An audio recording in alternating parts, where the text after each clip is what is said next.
Okay, China's ByteDance, the makers of TikTok, has killed the 996 work schedule, and it's mandating that employees only work between 10 a.m. and 7 p.m. Monday to Friday.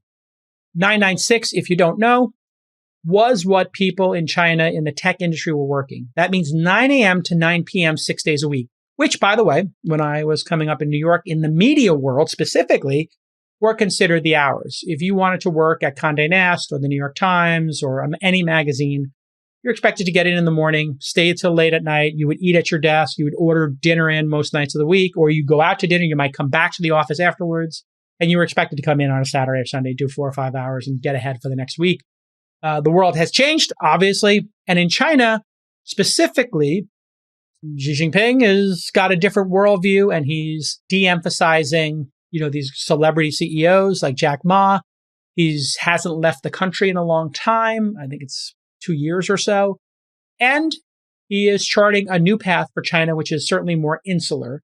And part of that is really getting into the social fabric of how people live their lives. We saw their video game changes and how much people are allowed to use video games. And now we're seeing work hours come in. Bloomberg reviewed an internal document from ByteDance. According to the article, the document would make ByteDance, quote, one of the first tech companies in China to officially mandate shorter working hours.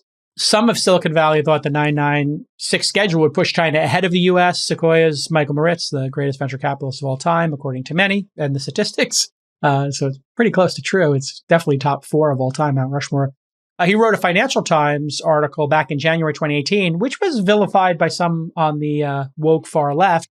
Silicon Valley would be wise to follow China's lead because if we're going to be competitive, and there are entrepreneurs there who are working those kind of hours on very important projects, whether they're space projects or they're AI projects or healthcare related biotech projects, we do need to keep pace. And now we're seeing something different out of China. The Bloomberg article noted, under the new policy, employees can apply to work overtime no more than 3 hours on a weekday or 8 hours on a weekend. According to the document, they will receive extra compensation of up to 3 times their normal wage. The overtime permission to work overtime must be requested at least 1 day in advance. The article also notes that earlier this year, ByteDance, quote, canceled an alternating system where employees just take 1 day off per week every 2 weeks, which is crazy. 13 days of work every 14. That sounds like a recipe for disaster. On October 13th, Bloomberg reported the Workers' Lives Matter movement currently occurring in China. That's an interesting co-opting of Black Lives Matter. The movement included a spreadsheet where Chinese tech and finance employees shared, quote, what time they start and end their workday, as well as how many days per week they work. As of October 13th, the article had 4,000 entries, or I should say the spreadsheet had 4,000 entries. Right now, the spreadsheet links to a blank page, so it's probably deleted. It appears that this grassroots effort is working across a lot of other big companies.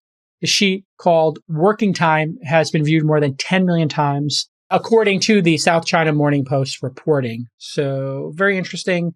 Workers getting a say, and it's hard to know what's going on in China and hard to know how this will play out, but definitely China is charting a new course, and everybody who's an expert on China did not see the decapitation of their top tech CEOs or the limiting of video games, the limiting of working hours as what China's new strategy would be.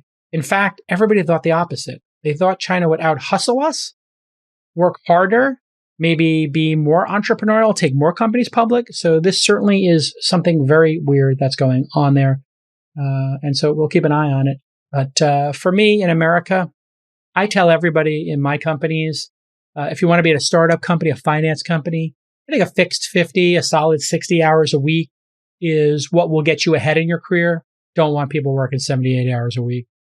At this point in my career, I'm successful enough. The companies are successful enough that there are some people who I'm sure work 78 hours a week who just love it and are obsessed with their work and are super go-getters. But it is a recipe for burnout. And for me, at this point in my career, I'm trying to get people to stick with me for 5 or 10 years and grow and build their careers. If you want to keep people for 5 or 10 years, especially when they're working from home and all this burnout culture, if people want to punch a clock, They're probably not going to, if they do 40 hours a week, I don't think you're going to move forward in your career. You're going to maybe fall behind. If you do a fixed 50 or a solid 60 is the way I phrase it. You put that extra 10, 20 hours a week in. Self-improving, that could be reading a book. That could be taking extra meetings, catching up on the weekends on some email for an hour or two while you drink your coffee.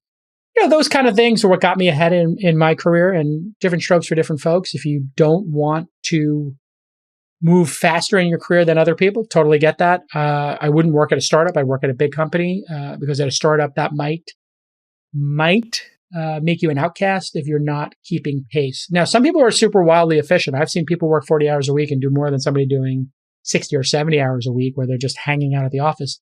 But that's over now. Work from home changes this whole game. So, work from home, people can just see when you report on what you did this week, or you talk about in the staff meeting what projects you're completing, and everything's written down.